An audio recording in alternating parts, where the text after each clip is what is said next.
Hey everyone, and welcome to an all-new episode of Video and Arcade Brothers, the podcast show that keeps you guys, entertained, excited, and ready for the news. Of course, this show is all about video. Games. And collectibles. Oh, Ho! Let's go. We there nailed we it. go. We got it We this got it time, this folks. time. Well, welcome to the stream there, Casey Ocean. Thank you for being here, and welcome to our podcast show. Of course, I am with my co-hosts. We got Rick down there in the bottom, and we got good old CarrHero. How's it going, guys? Doing Good, well. good. Excited to be here as always. Ready to get things going, raring to go. Perfect. Let's go, guys. And go, let's damn go. straight, let's go. And we got some good stuff to talk about this week. Of course, the way this works is each of us have picked a topic from the gaming, and from movies, gaming, and collectibles. And of course, we do a split between movies and TV shows. So there is those anything that's entertainment news we talk about. We all pick one topic of each of it, and we talk about it, and we give our insight of it. And this is always updated with currently weekly news, so there's nothing too old. We're talking about stuff that's happened, and of course, what we're gonna do is we're gonna go on with our show. We're gonna talk about our first topic, and this one is my news of the week. So we always had an idea that Warner Brothers might be doing a Lost Boys TV series on the CW, and we know what the CW is. The CW is let's just say it's not what it used to be. The CW has really changed the way it does their shows. Of course, it's aimed more at the teen audience. We got pretty much it's like a romantic soap opera that goes on in on that TV channel there. And news broke out that they were planning that Warner Brothers is actually canceling the idea of making a Lost Boys TV series, and they're going to be doing either a remake or a continuation of the Lost Boys story. Now, there are three sequels to the Lost Boys. There's the Lost Boys, which is the original from 1987, which is incredible. There's the Lost Boys. Oh my God, I forget the second one, and and the third. Oh, the Lost Boys, the Tribe, and then the Thirst is the third movie. And it's spiraled off in doing more than just vampires, which I wish we would have just kept it to vampires. I'm a big vampire guy, especially for this property that was mostly focused on the vampire community. And basically, the story of the first movie is two brothers move to Santa Carla, where the area is run over by vampires, a group of vampires. Kiefer Sutherland plays David, who is our main baddie in the movie, and the older brother is turning into a vampire. The younger brother and his group of friends, the Frog Brothers, have to try and save him. And basically, it is pure 80s. We have the 80s, hairstyles, costumes. We have the music. And this movie was actually directed by someone that a lot of people probably don't know, Joe Schumacher, which did the absolutely horrible Batman Forever and Batman and Robin movies. Those were great. The pure Come trash, on. pure trash. Bad nipple, Yeah, baby. absolute pure trash. So he is a director that I don't follow much of his movies. There are some that I like, and there are some that I don't. But The Lost Boys is my favorite 80s movie ever made. And I think I've seen that movie like, I don't know, 20, 50 times since it's been released, since I was old enough to watch this movie. But yeah, Warner Brothers is deciding that they're going to be making a new movie based on this property, and I'm super excited. Have any of you guys seen the movie? I know Rick has, but Josh, have you ever seen The Lost Josh? Boys? I am gonna disappoint the heck out of you right now, Danny. I know, I know how much you love it, and it's obviously been on my radar since I've seen you post about Lost Boys more than once. Definitely multiple times. So don't have a ton I can add to this. I'm glad. The one thing I will say is I'm glad CW is not going to touch the property on you, because you know how I feel about that. I was a big Flash and Arrow fan, and they kind of let the franchises go a little bit more to romance route for superhero shows, in my opinion. So they lost me, and I was a big fan of those shows to start with. So I'm glad that they kind of canceled that route.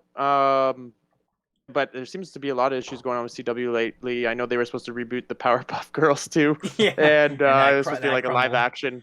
Yeah, thankfully, because that did not look like it was going well. But yeah, I can't add too much to the Lost Boys, so you're educating me right now. It looks fine, like in terms of like that poster you have on the screen there, with the whole '80s vibe, and when they can carry that stuff over into new stuff. You look at like Stranger Things. They can pull that vibe back into a current TV show or movie. It always gets the nostalgia strings going and feeling happy. So I would definitely be interested in whatever comes out in a remake, just because I obviously know I like a lot of the same stuff you'd like, Danny. So if you like The Lost Boys, and now they're going to reboot it and bring something new and something fresh, where that can attract a new audience, and then an audience like me that may have missed that original, I'm all for it. So looking forward to it for sure. I don't have much background knowledge on the subject. Yeah. You definitely do need to check it out.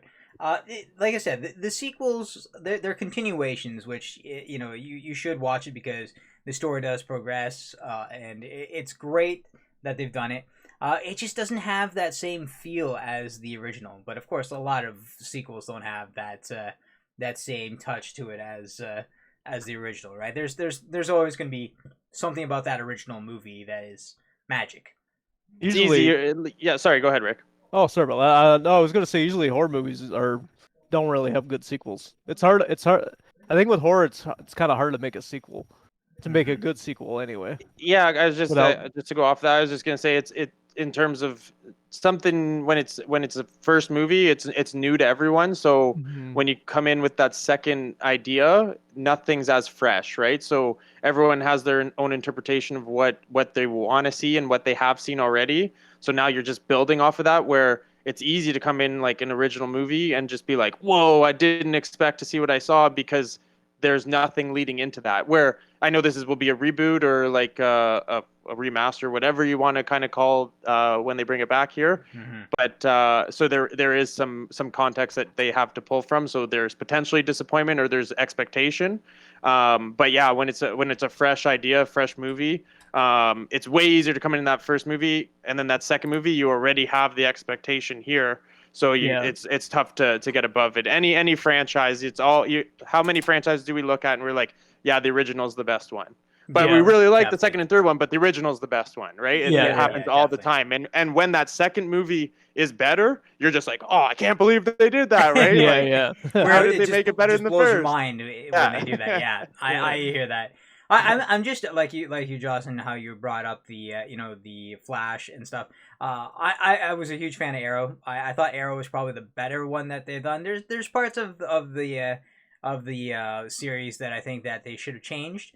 But my thing with the Flash, and we've talked about it before, it's become too much of like a buddy cop kind of show. Like it's. I can understand, the idea of family and, all that stuff, but the Flash in the comic books doesn't need to have, his set of friends help him. He like can, a team of his yeah, friends. It's always a team. Like I said, it's like a buddy cop movie, and it's just the thing is like, I think we need to see, we need to see either the Flash finish, its run of the season. I think that what they should do is, I think they should end these shows off of the CW and move to the HBO Max. Yes, please. That's yes, what I please. think. Yeah, that's what I think they do. Because with you see Titans, you see Doom Patrol, and they're definitely aimed more at an adult audience. It's not very romantic. It's not a soap opera. It's just pure adrenaline, beat 'em up, great story telling and stuff like that. So I'm hoping that that's what happens, and I'm really, really happy The Lost Boys is not coming as a CW TV series. Or else it'll probably go down the same route as the Powerpuff Girls. which I don't understand why you would take a cartoon that is very weird and they got like big heads. How are they gonna do that? And then try CGI on their heads. and then try and make it realistic. Like, it's kind of weird. It was doomed. It was doomed from the start, dude. Oh, yeah. Like, I love Powerpuff Girls, and when I saw that coming, I was like, oh, what are they doing here? But and we can have a whole nother episode, Danny, on the Flash, like and CW and the Arrow. Like, I know the Arrow took a turn for the better near the end. Unfortunately, they lost me before it got there, so I've heard good things. But I was such a big fan of the Flash, man, and the first couple seasons are so good. So good. Like, so the Flash was amazing. And then they get into the love stories, and it's so unnecessary. Like, I get it. Go ahead. You can have a little bit of love story. It has to have a bit make of it the center. Don't make it the center of the focus of the show. I mean, I'm there to watch the Flash. I'm there to watch a guy run around really fast. Wait, you're not there to see the behind the scenes of a virus and Barry Allen and the troubled love story that's happening. And he's a fast guy. Get the love over with real quick, you know? Get in there and out. Fast, right? Speed in, speed out. Nice quickie. Get out. But yeah, guys, basically that is all. We don't know much about the plot of the Lost Boys series. We know that it's happening. The series is over. The movie is happening, so I'm very excited for that. And of course, we'll probably keep you updated once we get further stuff. I'll be definitely talking about this one. Now we're going to move on to Rick. Rick, what do you got for us this week on Movie Talk? Well, I'm going to talk about Mortal Kombat, Battle of the Realms, the new animated movie, which is the sequel to Scorpion's Revenge. Yep. I'm going to talk a little bit. I watched it the other day. It's going to be kind of shocking, but... He hates it. I thought it was kind of bad. Ooh. I know it's shocking. This is a Mortal Kombat fan, people. This guy is a Mortal Kombat fan. What the hell's going on here? I'm not used to Rick actually saying he doesn't like something. I know. It's shocking, yeah. Where's my lottery ticket, man? Shit, man. Yeah. No, honestly, I didn't. It wasn't as good as Scorpion's Revenge. I liked it. I think they were trying to do too much in the movie. I felt like I was watching Mortal Kombat Annihilation, like years ago. A little too much in there. Like, I mean, you got like 3 subplots going. Like, you got Sub-Zero's little brother. He's going after Scorpion because Scorpion killed his brother. You got the Terminants with Shao Kahn, and then you got another subplot with Shinnok, which is from Mortal Kombat 4, and it's like 3 big subplots going on. I kind of wish it would just be maybe just the Terminant and maybe the subplot with Scorpion and Sub-Zero. But I mean, they threw that in there. You got the Cyrex and Sector, the characters, the robot characters. You don't see their transformation, but you see it very quickly. So there was that plot in there, that subplot in there. So kind of like I think trying too much in one movie, which I wish they would just concentrate just on the Terminator. Overall, I liked it, but I mean it's nowhere near as good as Scorpion's Revenge, to me anyway. I love the animation. I love the fatalities, of course. There's some really awesome fatalities in that movie. Yeah, like really, and some really shocking deaths. So I was kind of shocked when some of the characters died in there, but that's kind of shocking. But yeah, I didn't like it wasn't as good as I thought it was from the trailer, because I thought from the trailer it looked pretty good. It looked epic. You really liked the first one. You liked Scorpion's Revenge a lot, right? Yeah, because it's just there's not so much going on with this movie. You see the tournament, and then you see, I don't know if you watched it, Josh, but then I haven't seen it yet.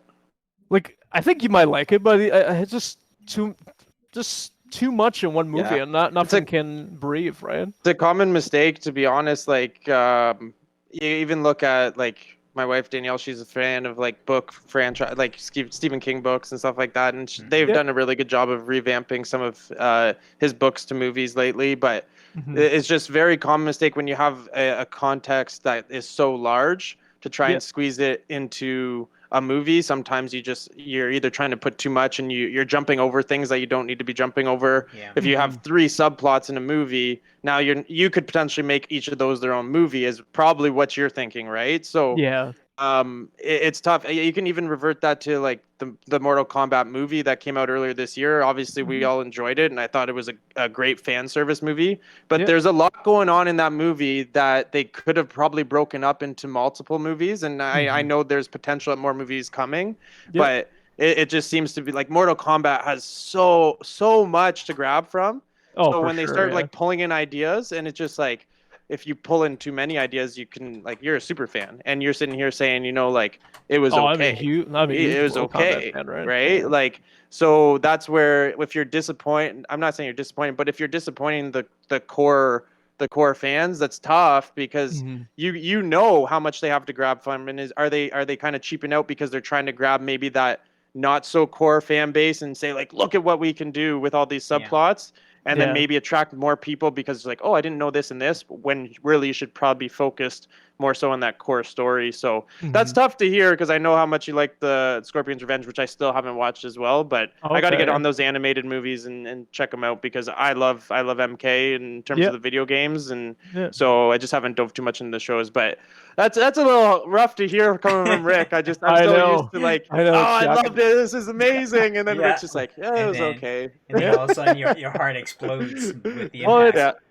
It's funny because the live action Mortal Kombat movie that just got released, a lot of people hate it and a lot of people love it. I'm on the camp that I love that movie. I thought they did a good job. I mean, there's some stuff that they could have done better, but overall, I love the movie. I mean, it had the fan service that I love.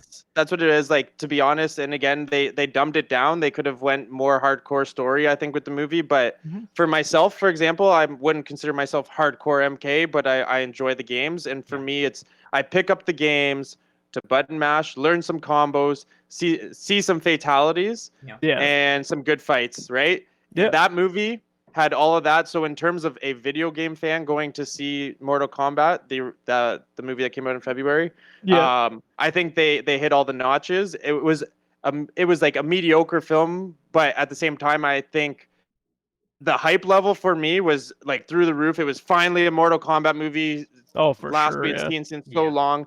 They had good CGI. They had some good fights. The fatalities were incredible. So to me, like, story was okay. I mean, you're introducing a new character that didn't even exist in the game, so that's obviously going to throw off some MK fans right there. Yeah. But like, they hit the nail on the head with certain things, and the things that I enjoy in Mortal Kombat 4 is the fights and the fatalities. And they nailed some of the characters. Like, I can understand why people thought Kano was a little annoying. Like, I get that, but at the same time, you need some comedic relief, I guess, if you find that funny. But I'm excited for the next one. I think they nailed it in certain aspects. I hope they dive a little bit deeper and focus more on the story, maybe the next one, because it felt a little lackluster there. But I mean, the action was sick, and that's what I wanted in Mortal Kombat. Give me some gore, give me some fatalities, give me some fighting, and I'm gonna leave happy. The movie just has to be a 6 out of 10, and I'm gonna be happy, because you're gonna give me some blood, guts, and gore. Just right? blood, guts, and gore. Yeah, but it's true with Mortal Kombat Battle of the Realms. It is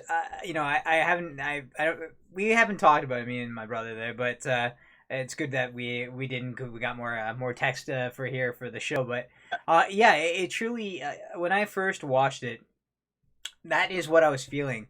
It is what X-Men: The Last Stand is to the X-Men franchise, where they incorporated so much into one film.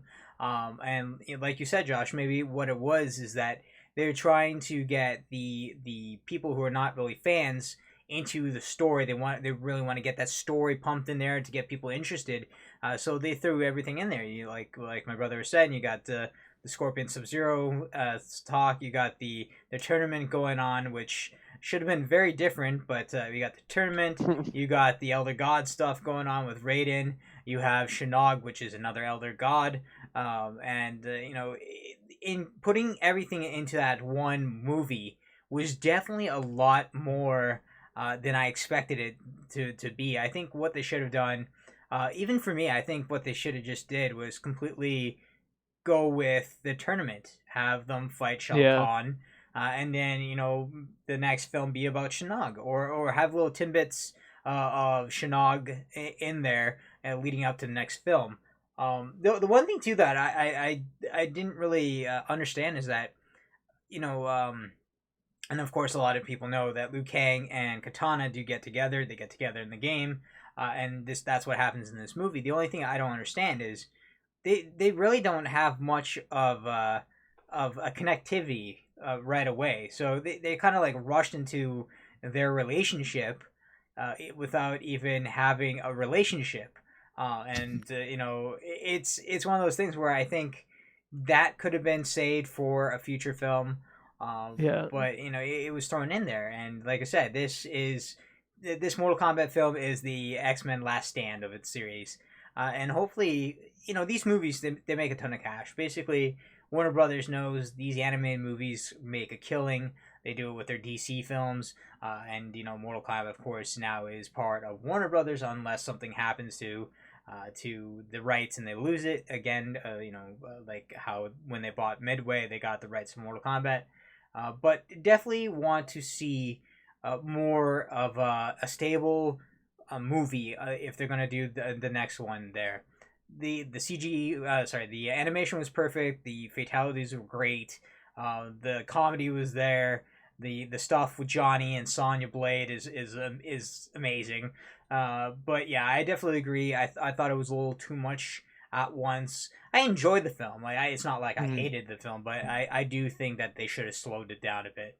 They should have saved the Shinnok for the next film. Yeah. Because I mean, not going into spoilers, but I mean, there is a big battle scene at the end, and I'm like, okay, you could have saved that. Could have saved it for the next movie. Yeah, it definitely did. But like, I mean, okay, sorry, yeah, no, actually, let's keep on going. No, I was just saying about like the Terminator, like it could have been the whole movie. Yeah, where it was just way too rushed for me. Yeah. I mean, I enjoyed it because I'm an MK fan, right? So, but yeah, that's my 2 cents on it. Yeah. All right, Josh, take it away. What do you got for us this week? I want to shout out Elder Mark in the comments there, and he's talking about staying tournament focused. And I don't mean to not move on to my subject, but I again, I didn't see the movie, but in terms of Mortal Kombat, that's what you expect, right? And that's maybe even in the movie, live action movie in February, like a lot of people kind of expecting that tournament, and it was just a build to what is to come. Yeah. So like that's where disappointment comes in, and like that's what you play Mortal Kombat for, is like climbing the ladder, and like and in terms of even the original film, like it was the tournament, right? Yep. Like, so you're just so accustomed to seeing that, and I think that's what a lot of MK fans want. So I just wanted to kind of touch on the comment there, and I totally agree. If I'm gonna be watching MK, I want to see a tournament in some capacity, as long as it makes sense to the story, right? So yeah. Thank you for the follow there, Elder Mark 1. You are awesome. Thank you for following us, and hopefully you're enjoying tonight's episode of Video Keep the comments coming. Keep the comments flowing. We love it. We can interact with you guys, so that's what this is about too. We're gonna bounce off of you guys as we keep going here. So definitely. But I will segue into my topic of the week. I went a show route, and I didn't stay as nerdy this week. A little bit of a change of pace, and I know we usually talk about like comic and video game movies and type of stuff, but when we're doing everything, when we're doing it once a week, sometimes it's hard to come by some things. But so I'm going to just talk about I'm going to talk about a show that I've personally enjoyed a ton. One of my favorite shows ever, and it's Brooklyn Nine-Nine. And it came to an end this week. It was the series finale, and I just want to make sure I get some recognition out there for the show. I know there's a big fan base for the show already, but it's a show that, in terms of comedy, it's tough to have a long-lasting show. I mean, shows have done it. Obviously, you look at Friends and like Big Bang Theory, like Frasier, things like that back in the day, and I'm sure I'm missing some. But when you have Brooklyn Nine-Nine, they went 8 seasons strong. The last season was only 10 episodes, so it happened quick. But I've been watching since season 1, not right off the hop since it was on TV. I caught it on Netflix, but right from the pilot episode, I was sucked in. I'm a huge Andy Samberg fan. Mm-hmm. So I'm a huge Adam Sandler fan, and he reminds me a little bit of him. He They really kind does. of He really does. he's like, he reminds me of like a little bit of a second coming. I think he might be funnier in some instances, and this show is very, the diversity in the cast. You have an African American gay man. You have two Hispanic ladies in the show, and then like you got Jake. So Andy Samberg plays Jake Peralta in the show as the main character, and Andy Samberg's a writer on the show. He comes from an SNL background, so you knew it was going to be funny. And like Andy Samberg, he's stupid. He has stupid comedy, and I'm a big fan of stupid comedy. So going back to like Hot Rod, I don't know if you've ever seen the movie Hot Rod. Fell in love with the movie. I've seen it countless times. It's so stupid. It is so funny. So like he had me pulled in from Hot Rod, and I think the show is like a masterpiece in terms of comedy. There's a lot of like jokes that play, and they do a good job of making sure there's inside jokes throughout the show the whole way through. It's a show we looked forward to, me and my wife, every week. Like when it was on TV, we were making sure we weren't waiting for it to come on Netflix. We were watching it right when it was on TV. So we couldn't wait for Brooklyn Nine-Nine. The craziest thing to me is after 5 or 6 seasons, it used to be on Fox, and Fox wanted to cancel the show.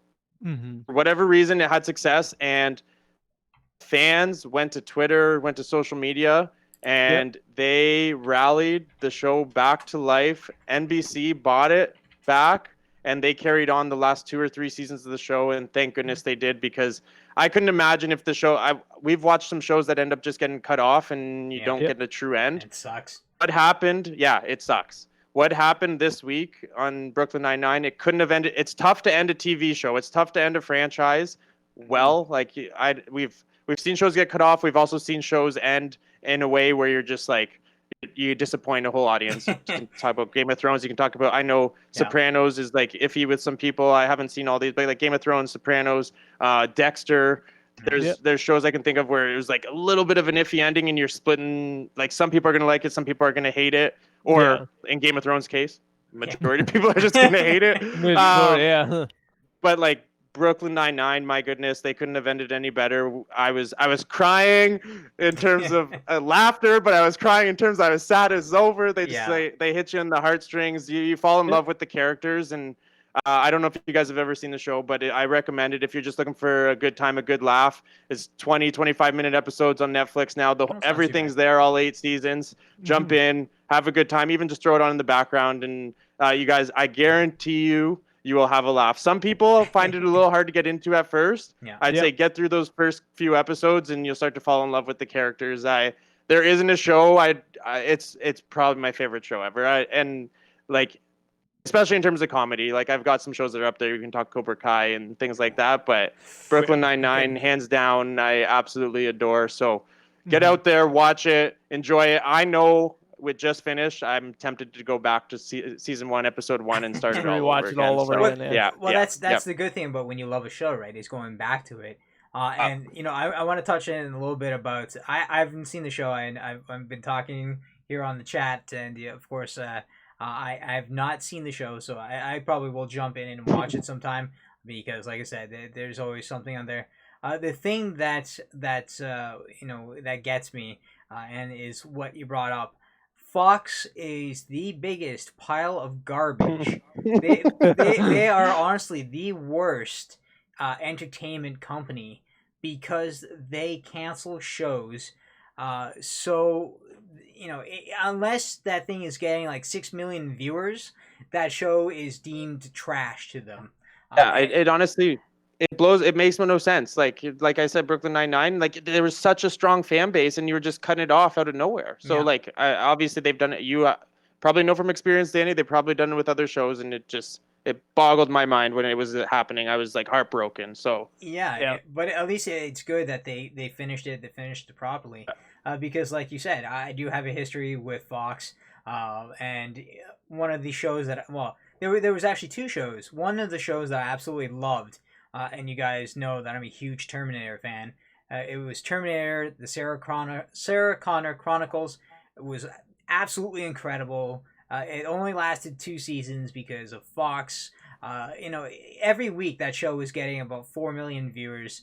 And basically, that was not good enough for them. I don't know how that's not good for them. It has to be 5 million viewers. How's that bad? That's what that's the thing, right? It's a sci-fi show, which it already there's a lot of people who don't really care for sci-fi, and 4 million viewers is a huge amount of people for a sci-fi show. There are sci-fi shows that have like 1 million viewers a week, but yeah, they canceled the show. And left the ending open, which I hate. I hate when my favorite shows get left on a cliffhanger, and then you're just like, oh well, that just sucks. Or even movies where they don't have a sequel. That don't have sequels, and they build it up. They'll leave it next open. Film. But one of the other shows too was Gotham. Gotham was originally licensed to Fox. That was their show. And then about midway in, they wanted to cancel it after the 4th season, which would have left it, not being tied off and not being completely finished, which was a stupid idea. But Warner Brothers got the rights back, and it was like a split thing between CW and Fox. Fox still owned a part of it. CW had it, and CW decided to finish it because of fans' demands. Which was great, but like shows like Brooklyn Nine-Nine, having that finished feeling, it's over. It was you liked it, right, Josh? You said it was gonna have. Oh my goodness! Yeah. The ending. The ending.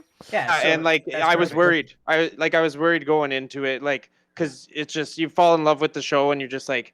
Yeah. I was emotional going into the last episode because I'm like, I can't believe this is over. Yeah. But then I was like emotionally also worried that, I hope they ended in a way and I had faith that they would, but there's still that worry, like, oh, what if they close it off and I'm not happy with it, right? But Well, but at least they were able to have that proper closure to the show, and it's perfect. The fan base happy. Have it. Yeah, they're happy. Yeah. They know that their show was ended properly. But like your feeling about how you're crying about when the show is ending. That's pretty much how I feel when I finish watching Cobra Kai. I'm so excited for that show to come out, and Season 4 in December, folks. I go absolutely nuts, and then when we get to that last episode, it's like tears are running because I have to wait another year for a new season. Especially season 3's ending. Oh God, God. My heart was just like, I cannot wait for season 4, man. On a cliffhanger, and you got to wait 8-10 months for the next one, right? Yeah. I was Sorry, go ahead. At least we know that it's coming. That's the good thing. And exactly. We have spin-offs coming up. We got the season 5 has been announced. We haven't even seen season 4. We got season 5, so we know that's secure. It's Cobra Kai, man. Happy about that. Before we totally move on from Brooklyn Nine-Nine, I do want to add there isn't many shows that I can sit here and say every single character is someone that you enjoy. Yeah. Legitimately, I watched The Office too, and The Office I'm not gonna shit on The Office because The Office was fantastic and I loved it as well. Yeah. I prefer Brooklyn Nine-Nine in terms of the two, and they're not really comparable, but if you're gonna compare comedy shows. There's just every single person in Brooklyn Nine-Nine was likable to me, and I didn't sit there and be like, oh, I can't stand that character, because it's very easy. I'm sure there's shows we absolutely love, and there's that one or two characters where you're just like, I can't stand that character. I don't like them, right? Brooklyn Nine-Nine, I fell in love with everyone, and it's really hard for a show to do that, and most people that I talk to that watch Brooklyn Nine-Nine and enjoy the show, I could talk to my wife. I know Casey Ocean in the chat. He enjoys Brooklyn Nine-Nine. We could possibly all have favorite characters in that show because everyone's just as likable. It was phenomenal writing, and mad props to Andy Samberg. I'm so happy he pulled it off because I love the guy, and I'm excited to see what he does next now, because obviously he's going to have some time on his hands, and let's see what he brings to the table, because I'm ready for it. Well, it's good, because with the fans, with such a high... Because I know a lot of people that love Brooklyn Nine-Nine, and I hear the writing's amazing, the characters are amazing, so it's really cool how a fan base can drum up so much support for a show, and for it to come back and finish it properly, right? So it's 100%. I love it. It's awesome, man. and I'm sure you'll love it. I do. You are a fan, right? So obviously, Big time. yeah. So All right, I gotta boys. check it out. Let's All get Please into do. our video game talk.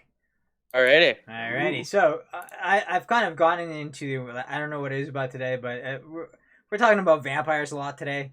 That's definitely for some reason it's like all my news, well, not my collectible, all my news is pretty much vampire talk.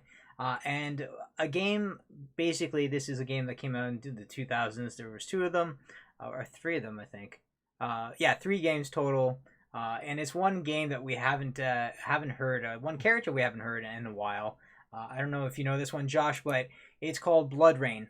And basically, this was a half vampire, half human story. And I've played bits and parts of the first game. I don't really know her full story, but I was always intrigued by this game. And just at the time, I didn't really have I shouldn't say not the money, but I didn't have the interest to really get myself into this game. I eventually just started to get into the character. I've been reading some of her backstory and stuff like that. So, Bloodrayne revamped is basically a remake of the first and second game that's coming out to I believe it's coming out to the Switch. It's coming out to PS4, I think, and the Xbox. Not the Series X, but the one before that, Xbox One. that Xbox, and has the hard time trying to remember their console names. But basically, this game came out in the 2000s, and it was one of those games where it was like an action adventure. You were, like I said, half vampire. And it was very, very different compared to some of the games. We haven't seen very many vampire games since the 2000s. I think the most recognizable one came out not too long ago, and for some reason the name, it's called Vampire. I was going to say the name escaped me, but yeah, so this one is coming out, and basically it's going to be a downloadable title. Though if you're like me and you want physical copies of the game, limited run games, which you guys should check out, they're amazing. I buy lots of stuff from them. Is making physical copies of these games so I can get for my Switch, and I'm excited. They also have done a physical copy of a side-scroller game of Bloodrayne that you can buy right now. You can pre-order it. Basically, you pay the money up front. They make your copy, and then they send it to you. Me and Josh have already used it once. Well, I've used it more than Josh has, but Josh has used it for his games. But yeah, basically, like I said, this is a nice gothic type of tale of Bloodrayne, which I can't remember her name. That's one of the things. Like, I'm so not into the lore of Bloodrayne, but I'm excited. There was actually 3 films done for this franchise by the very awful and horrible Yui Ball. If you guys have ever seen any of that man's films, he makes a lot of video game live action movies, and they're trash. They are utter shit. they're definitely out there. They are trash. Most notably, The House of the Dead, which if you want to torture someone, you put that movie on and you watch the people's face just like totally sag down, be like, what the fuck am I watching? But it's definitely the worst movies ever. But I'm excited for the games. I do want to play them. I'm happy that they're coming out for the somewhat current gen of systems. That's excluding the PS5, of course, and the Xbox Series X. But this is definitely a game that I think, not only you guys check out, but you guys here, me and you, Josh, and and Rick, but you guys on the chat, if you haven't played these games, I think that you guys should check them out for yourself and give it a go, because I think there's something really good in these games. These games were actually really well received back in the 2000s, and then all of a sudden, after the PS2 era, they've disappeared. So I'm excited to get into this. I'm guessing you guys have never played one of these games either, have you? Yeah. No, I don't think I ever have. No, see, we're all in the same boat. So I'm definitely it'd be excited new for that. territory. Yeah. It'd be new territory for me. Is it like, I'm just kind of, as you're talking, just looking up screenshots and stuff. Mm-hmm. Is it kind of like hack and slash, or? Yeah, so basically, think of it as like hack and slash with adventure theme into it. Okay. It's like hack and slash Mario. I want to say like like a kind of like platformer kind of thing. Okay. Yeah, it's definitely a very, very different type of game. Yeah, it has like Devil May Cry vibes in terms Yep. of screenshots and Mhm. stuff like that, and Yeah. yeah, I don't really know what to expect, and I Yeah. mean, it looks familiar in terms of like the cover art and stuff, I was gonna say but maybe you've seen it like on ads back when you were younger, yeah, yeah, kind of yeah. thing. Yeah. But that is all I know about it. So, I mean, when you can revamp a series that obviously have a big enough fan base to come back and bring it back, but then again, I know I said this earlier in the show, but now you're grabbing a new audience because now you can bring it to the newer-ish consoles, and then you get people like Ninja Gaiden, for example, Yep. that just came out and they remastered that, and it gives another generation, another audience the potential to play a game that they missed. It's the same opportunity here for me, and I mean, I'll definitely look into it a little bit more that you've brought it up and see if it's something that attracts me, because hey, what's nothing wrong with another video game to play, right? So Definitely not. Hey. And like I said, there hasn't been very many good vampire, not only games but movies for a while. So it's nice to see, vampires come back a little bit. But it you don't definitely. like I was gonna say, go you ahead. don't like you don't like Twilight? You didn't think that was You know what's funny is that I don't absolutely I don't hate those movies. There's parts of those movies that I don't mind, but I yeah, hate it's I hate the endings of that series. yeah It's so that stupid. ending was a little too weird. But I definitely want to see vampires go back to their classic, their classic touch. I should put it that way. I Dracula? Yeah, good I old want to see Dracula and stuff. them. You don't want to see them glitter No, yeah, the when they glistening in the die. sun. It's Well, like yeah, the little sun hits them. It's pixie glitter, glass. man. They don't burn. They glitter. It's great. Oh boy. But Rick, take it away. What do you got for us this week? Well, I'm going to talk about. There was a trailer for the new season pass for the new for the Power Rangers fighting game, Mm-hmm. and they three new characters that are coming to the game. You got Adam in his the Nageti form and his his ninja suit. We got you got Rita Repulsa, and you got a villain. I don't know don't know the name of the character, but you got three characters that are coming in. So it's Adam, Rita, and this other villain from I believe it's Power Rangers RPM. I believe. No, she is Yeah. from my God, Samurai. Not no, sorry. Oh my God. I'll get it straight, guys, you Power Ranger nerds. I know Yeah. it's like there's so many seasons, right? Jesus Christ. There's so many seasons, Oh, but I don't remember, but yeah, shit, I can't remember. Yeah. yeah, it's one of the newer seasons of the show. But yeah, I'm excited because I love Ninjetti. I love ninjas. So I'm very excited to play it. If you guys have never played this game, it's actually amazing. It's a great fighting game. It's actually done by an indie company, which is very surprising for a company to have the rights to big games. The Power Rangers is a huge rights, of course. Yeah, so it has a huge fan base. This game basically this game came out 2 or 3 years ago now, and they're still creating the character packs and the skins and something. So they're doing stuff right. People are actually really interested in getting these characters, which is why we're seeing more of them. And I hope to be honest, I hope they continue. There's, like I said, there's a lot of seasons of Power Rangers. So if they can keep going, get some more of the Rangers that I really like throughout all the years I've seen the show, I'll be super excited. But yeah, I'm excited for this one. I kind of That's hope. what Sorry. Go ahead, Rick. Go ahead.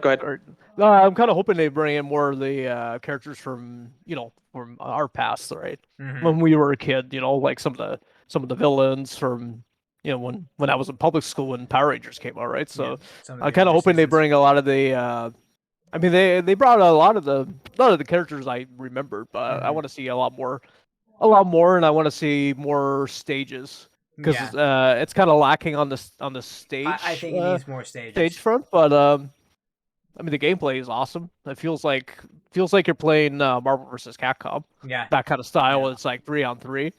So I mean, if you're into fighting games, I think it's an awesome game. And the really cool thing too about this is that there's actually two Street Fighter characters in the game.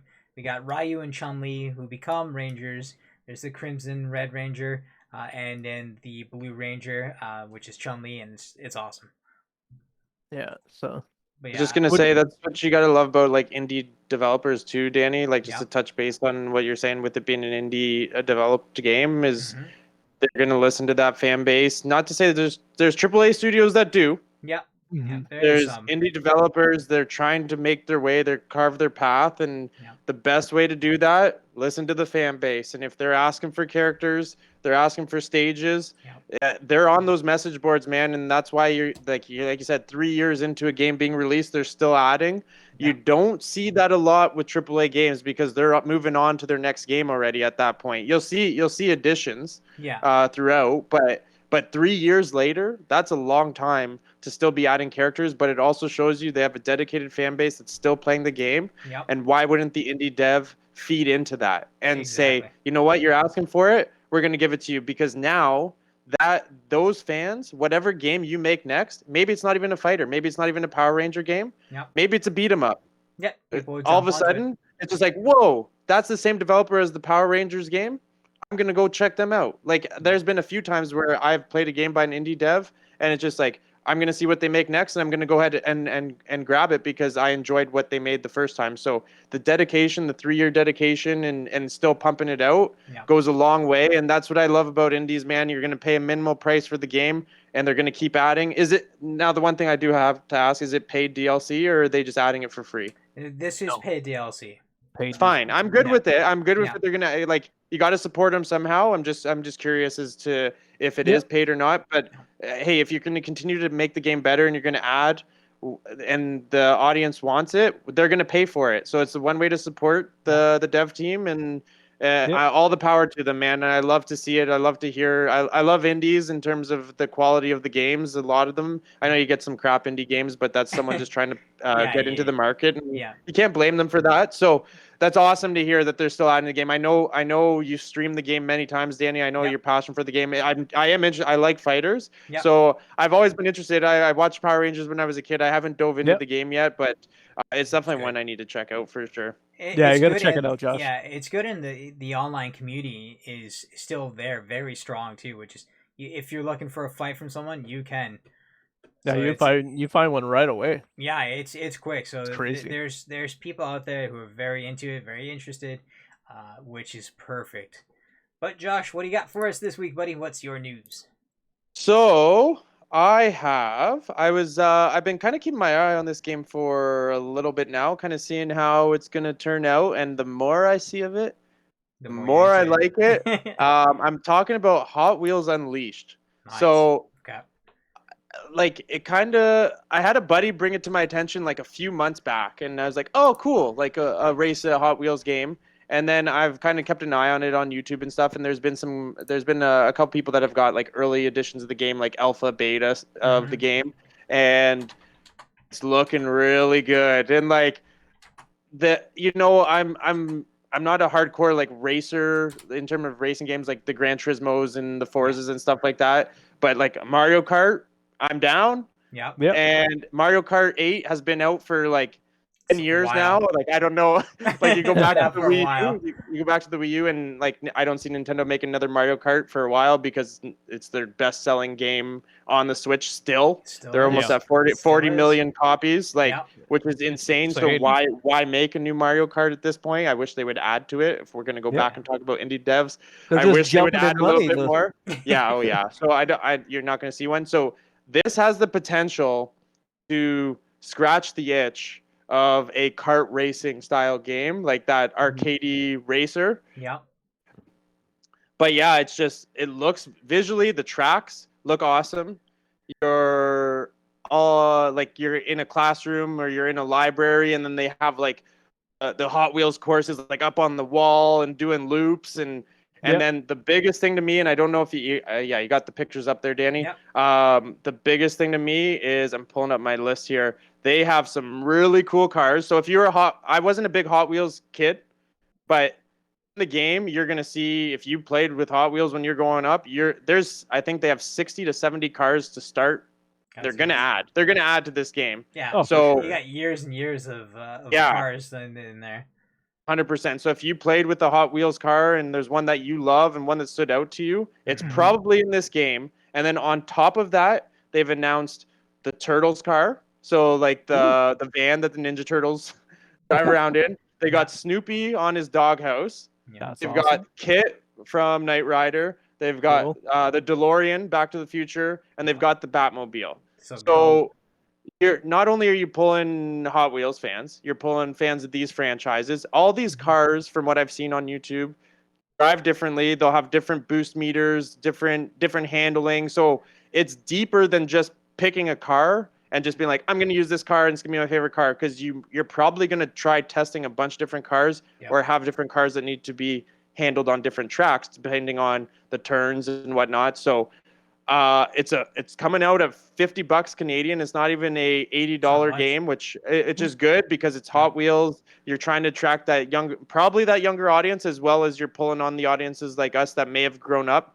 And Hot Wheels is last forever. Hot Wheels is still going, right? So I see like 6-year-old, 7-year-old men grabbing Hot Wheels. Like it's a huge brand, and it's a great idea that they're taking a step into video games, because that's another market they can get these kids interested in, right? There will always be an interest in cars.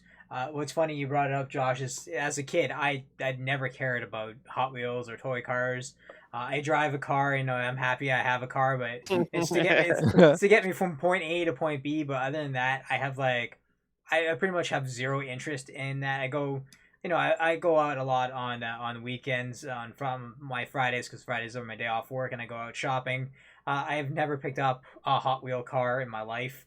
I buy everything else, but I've never put money down on toy cars. But I see how popular they are. I've been to conventions, post pandemic, and people are buying the shit out of these things, and they're paying a fortune for them too. 100%. As collectors like we are, you have to respect it. And there is a market for the Hot Wheels. 100%. Look how big it is. And I know they even have Hot Wheels Mario Kart now, and you can pick up Donkey Kong, Mario Kart 8.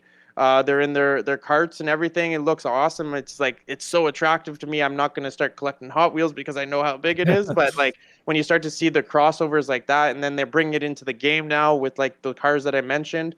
I do want to mention it releases September 30th, so it's not far away. And the more I see of it, man, the more and more I want it. And now that I'm streaming some games, I'm just this has potential to be a fun stream. You can play with up to 12 people online. There's a career mode, and the big thing that I haven't touched on yet was there's a track creator. I like that. That is limitless in terms of a fan base, in terms of an audience when you have a game like that. Because I'm pretty sure you can upload your tracks and people can race on them. So when it's like Mario Maker, it's any type of those games where you can share it out, consistently have something new just from the community itself. So you don't have to continue adding to the game. That's massive. And then that they're going to come out with DLC packs and whatnot. So if you do decide to pre-order the game, depending on where you pre-order, you get a few extra cars as well. So if this is all interested you in this game, I would check it out, see what you can pre-order and what kind of packs you get. But at a $50 price point as a kart racer, and to just have some fun online, because it won't be as hardcore, and it's just going to be a fun style game. I'm kind of in on it, and I'm pretty tempted to pick it up on day one. I'm like, do I pick it up? Because it's one of those games that'll likely go on sale after. But it's just going to be sitting there when I'm contemplating the pre-order, just so I can have a few extra cars. But I would say check it out. Visually, it actually looks very, very good. It's coming out on all systems too. So we're right across PS5, Xbox Series, Xbox, whatever. Switch, PC, everything. So it's coming right across everything. So they're touching everyone, and I don't know if it's crossplay, but hopefully it is, because now you're getting everyone you can, right? They're opening up the gates. I'm sure there is, and it's funny. It's there's actually 2 toy brand games that are coming out. That the Nerf one, right? Because you brought up the Nerf one a few weeks back. I'm excited for the Nerf Legends. And I never owned a Nerf gun, but I'm excited for that game. I just want to see. Same thing here. Right?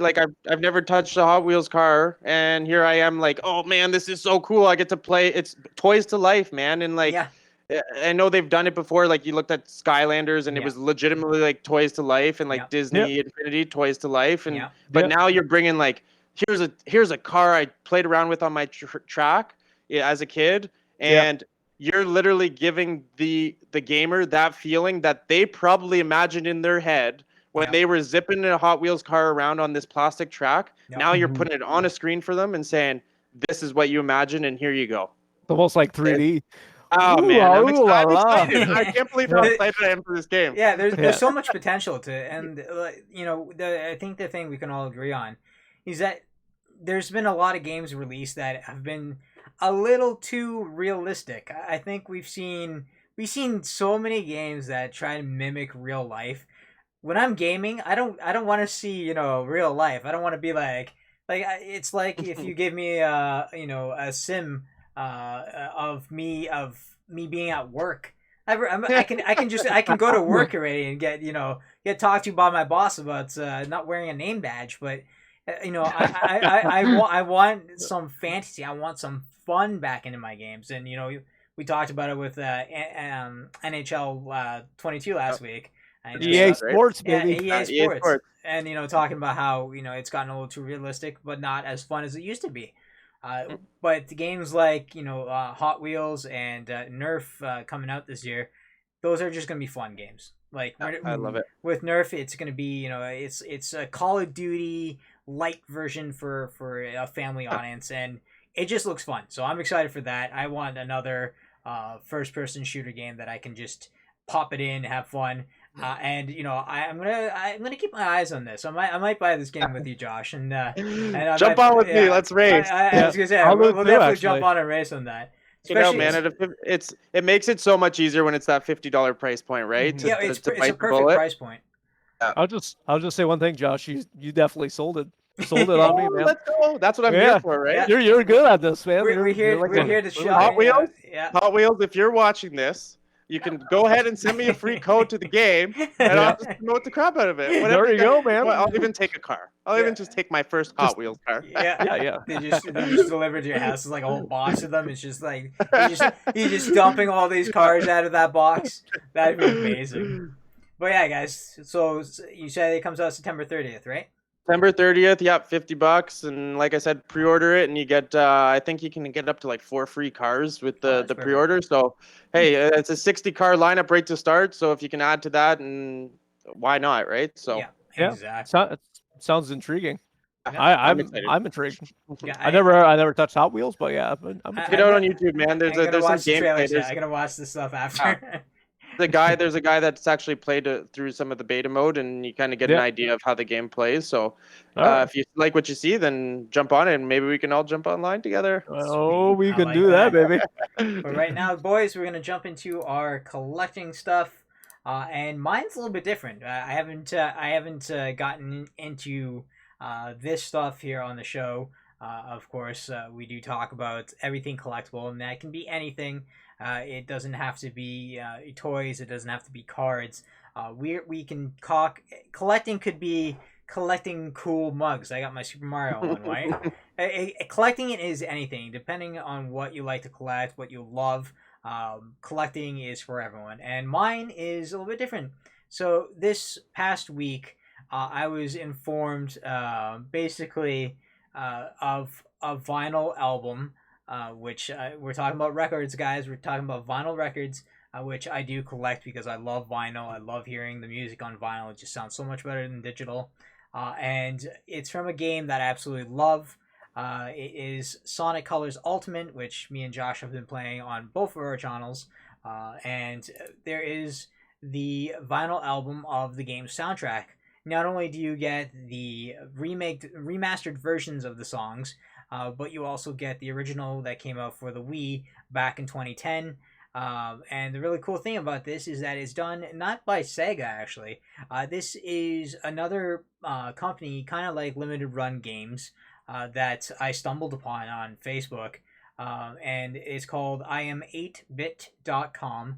And they do a lot of physical copies of certain games. They do merchandise, t-shirts, all that cool stuff. And right away when I saw the Sonic Colors Ultimate soundtrack, I pre-ordered that shit like it was like you wouldn't believe. I was on that before it sold out.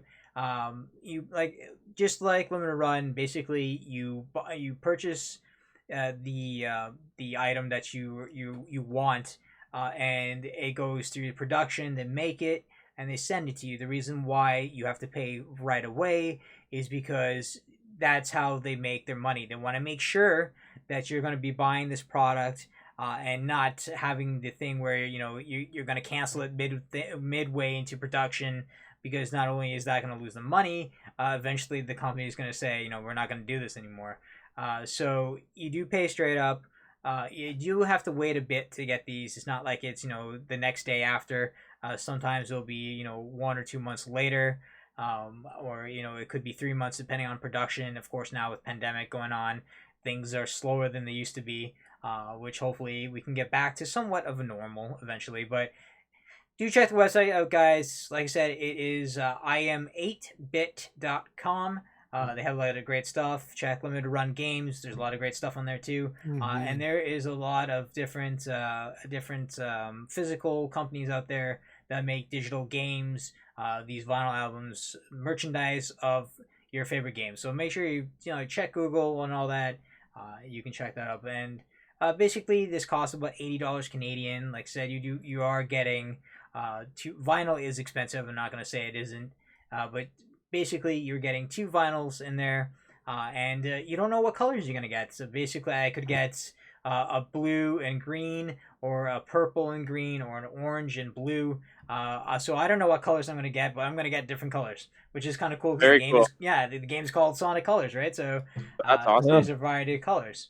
But yeah, so that's basically, like I said, guys, collecting is anything. So vinyl will probably show up again down the road, because I am a vinyl collector. And yeah, I'm excited for this one. I gotta wait a year, but I'm not too sad about it. It'll come in the mail. I'll be super happy, and I'll be blasting in my room. So I'm happy that it's coming.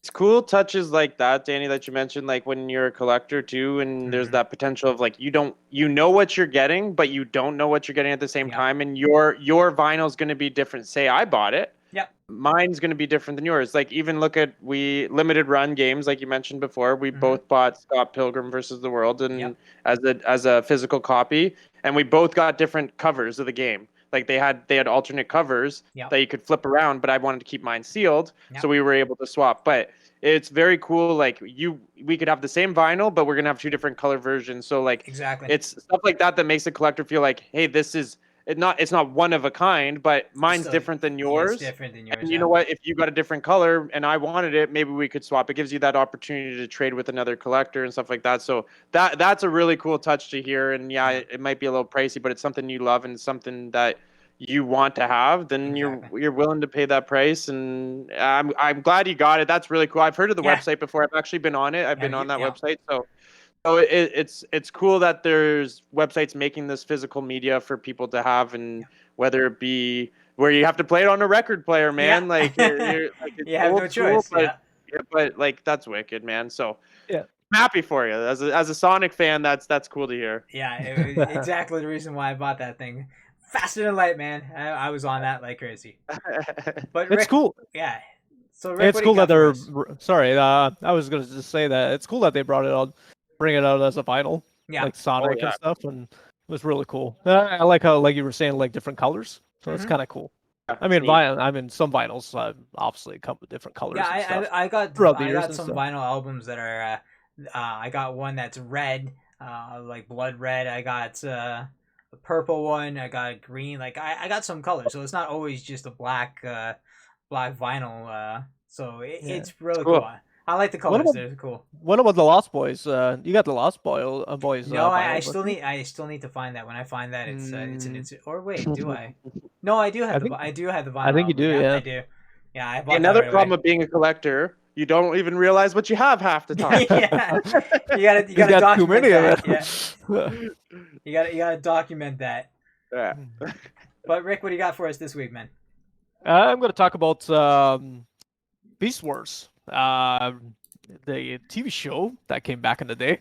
They are releasing figures from the TV show. I got a couple. Well, Danny's got the picture up. I mean, they re-released. I don't know if you can see. No, there you go. Oh, they released Optimus. That I is got, sick. Let me get in there. I got Show it Octopus. again I so people got can see it again. Ooh. That's So they sweet. they got Octopus. They got Dinobot. They got Megatron. Airazor, Tigertron. I was a huge fan of Yeah. Beast Wars I back got in a the few day. myself. I got Megatron. I got Rat Trap.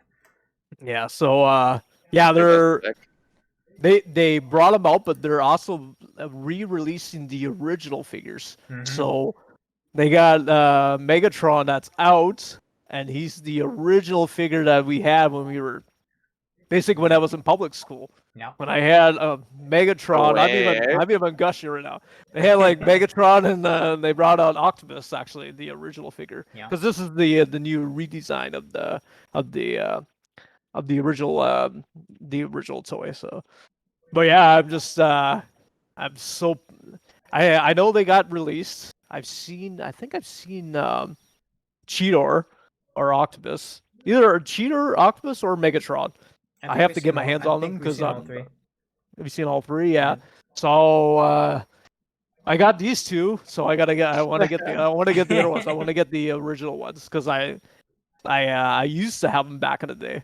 I used to have them on display in one of my rooms, I believe, a long time ago. Are they like when you're saying they're making the original ones? Are they like packaging wise and everything, making it look like the old school? Oh my god, Oh dude! yeah. Like I'm not like I watched Beast Wars. It's so long ago that I can't remember. I do remember one Christmas getting one at my grandma's house, and Yeah. it was the.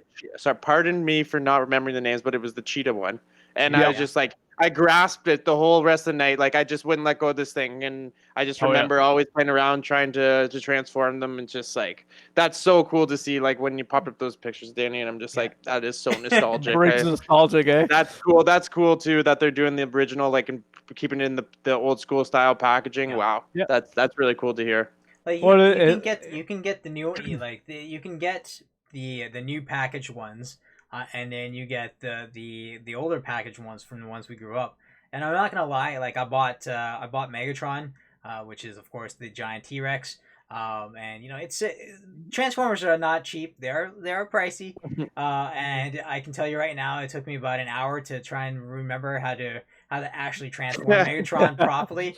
And then it was a bitch trying to put Megatron back into dinosaur form. So yeah, it definitely is a brain game. So you guys want brain games? You buy a freaking Transformer and spend your day playing it. That's the fun of the toys, man. Yeah, It's like man. a Rubik's cube. It's Yeah. like a Rubik's cube, and you're just trying to remember how to put them Yeah. back together. Well, So and like how we were talking about Hot Wheels and Nerf, Transformers is such a huge property. Yeah. I mean, until this day, I mean, you go to Walmart and like trying to find Beast War characters, and they're all sold out. Yeah. Like people are just buying them in droves, and now we got I don't know, Josh, I don't know if you heard, but they're bringing the Beast War characters into live action. Let's go. And fuck, I'm ready. Yeah, no, I'm Bring so that pumped for movie out, baby.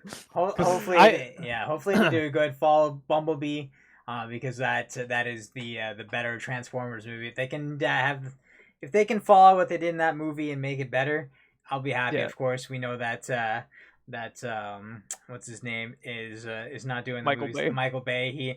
He took a break from blowing shit up. So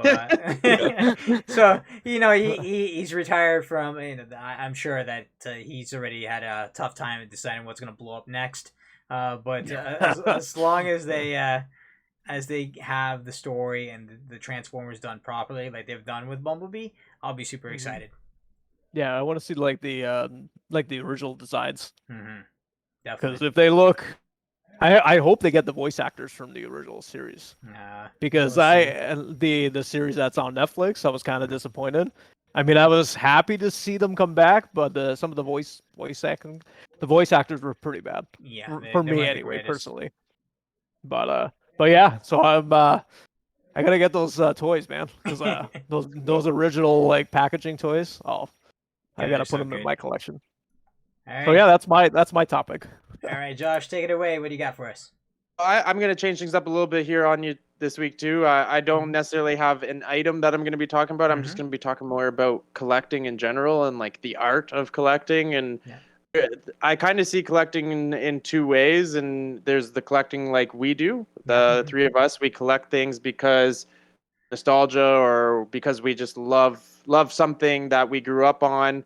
Either it doesn't necessarily have to be we grew up on. We might find something we like now, and then we see a pop collection that follows suit, and we feel like we need it, or so we kind of collect things to have on display and say like, look what I have. Remember this. Remember Space Jam. Remember Scooby Doo. I'm kind of just looking over at what I got over there, but and like people will come down and be like, oh man, I used to watch the show all the time. So there's like that cool aspect of collecting, so you can sit down here or wherever in your house and have things on display and kind of brag and have talking points about it, and it's like people love coming down here, and like I got the arcades behind me and stuff like that. So having that aspect of collecting, even for myself to come down here, my wife to come down here, and we walk by some things and we're like, oh man, this is so cool that we have this. So there's that side of collecting. Yeah, it's awesome, right? It just takes you down memory lane, and I'm not a collector to sell.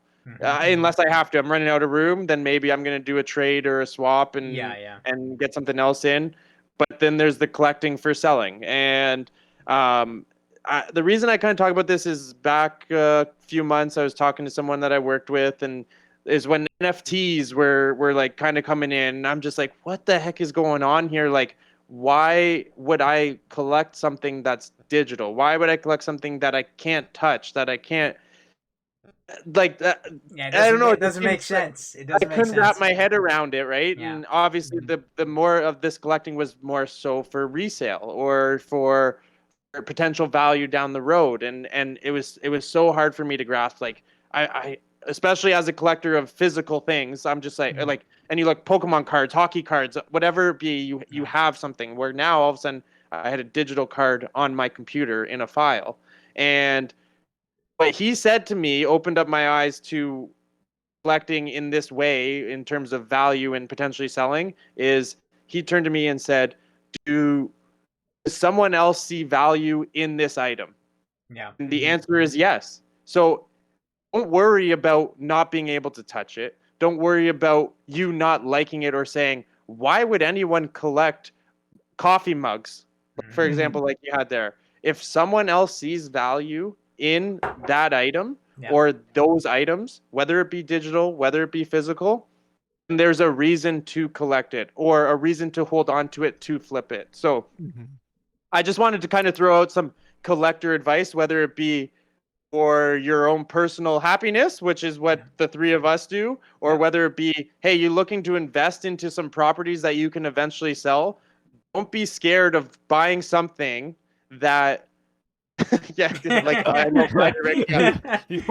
like don't be scared to buy something that you don't like, or that you're like, why would anyone like this? Because at the end of the day, if someone else sees value in that item, and then don't question it. Like if you're willing to take the plunge, and like we'll sit there at banks and we're taking the plunge with our money and saying, we'll put it into this investment and hopefully we make money. You can say the same thing with collecting, right? So don't be scared if you're kind of in that game where it's just like, I don't get it, but but people are making money on it, and you want to take that plunge. And I'm not advising, like, I don't know a bunch about NFTs, and I'd be scared to jump into it.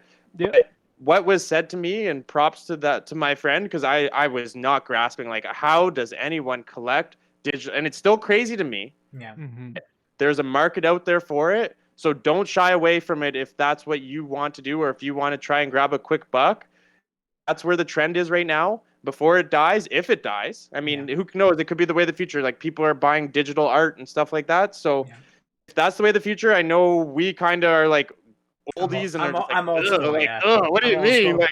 Like digital art? Like, what do you mean, right? So, but yeah, I just kind of wanted to throw that out there and kind of maybe flip or like turn on a switch that was turned on for me, and just like, holy crap, like, that makes sense. Like, just because I don't like it or I'm not understanding it doesn't mean I should technically shy away from it, because someone else out there wants it. Someone wants to buy it. As crazy as it might sound to us, there's value in it, and don't be scared. So I don't have a piece of anything to collect, but I just kind of want to throw out some collector advice, and whether it be for resale or for holding on, and do whatever floats your boat, whatever makes you happy. But don't be scared to jump in. Even if you start small with your own collection, it can be something that makes you feel good. Even if you find something that whether it be Spider-Man like it is behind Rick, a couple pieces, it'll snowball from there. Maybe, so be careful because you might spend more money than you want. I'm kind of running out of space right now, but when you buy one, it's a tumble effect, man. It's like exactly, it's a snowball. So I just kind of wanted to throw out that advice and let people know that don't be scared. Yeah, right out. 100%. Like I said, guys, collecting is collecting, and everyone has something that they love to collect. But boys and girls, we've gone over about 17 minutes because we are awesome. And we this is the best show alive, baby. Yeah, baby, it is. And we definitely have a lot of fun in this show. Again, thank you guys for joining us here. Rick, where can they find you, buddy? You guys can find me on Facebook, on my group page, Nerd Central. So get your dogs, get your cats, get your cousins, get everybody, get everybody to join my page. And let's talk about nerdy stuff because I love it. Sweet. Josh, where can they find you, buddy? Got Twitch, twitch.tv/CarrHero. I'm actually popping on Monday to play some Rocket League with some friends, and then Tuesday I'm going to be playing some Sonic Ultimate, or Sonic Colors Ultimate, and so I usually try and stream a couple times a week, so you can check me out there, twitch.tv/CarrHero, and then I've got Staying in the Loop on Twitter, Instagram, and on Facebook. So just a place where I let you know what I'm doing for streams, and I also share some video game news, try to stay a little bit more to the indie side of things, but there's so much gaming news all the time. I'll just share what I can and what I find interesting, and hopefully you find it interesting. So Staying in the Loop is what I like, the little play on words, and it worked for me. So, and I got to give credit to Danny. I haven't given credit to Danny yet. He created the logo for Staying in the Loop, and I love it. So if you're following me on that page and you like that logo, that's the man that did it. So if you're looking for a logo, maybe you can hit this guy up. Thank you, guys. Thank you. I'm always here to help and make stuff amazing. And guys, you can follow me and check me out on all my social platforms there. It is right there on the very bottom of our stream. And don't forget to hit that follow button if you haven't done so already. I do a lot of great content on my own channel here, whether it be live streaming games or doing other stuff. I'm always on. I am on basically 4 days a week if I possibly can be, with so many different types of shows. So hopefully you guys like that. My YouTube channel is blowing out with videos. I got videos popping up all over the place. Do check out my newest series, The Video Games That Made Me. I uploaded my first episode of it. I think you guys should watch it and enjoy. I'm working on the second episode. Hopefully it will be either next week or the week after. And it's going to be an interesting game that I'm sure a lot of you might remember. Wink, wink. So hopefully you guys enjoyed tonight's podcast episode here of Video and Arcade Brothers. What's that, Rick? Sorry, Dan. I just want to say, thanks everyone for watching our last show. We had, I believe, 42 views on our last one. So I just want to say thanks everyone for joining us, and thanks for watching. Yeah, Shout out to Danny, though. Shout out to Danny. Shout out to Danny. This guy puts in the work for us. We just show up on Saturday and we just talk about things. This guy puts all the effort into the show for us. So shout out to this guy, and definitely check out his YouTube channel, because I watched that latest episode of the games that made me, and the guy puts in work, man, and he deserves for you to watch that. It's 12 minutes of your time. Yeah, and thanks, it's guys. educational. Lots of love right there. But yeah, guys, don't forget to go and follow CarrHero, and don't forget to check out Rick at Nerd Central on Facebook. We are nerdy guys, and we enjoy doing this show for you guys. And of course, we'll be back again next Saturday, 8 p.m. Eastern, where we're going to be talking more about the entertainment collecting news of this coming week.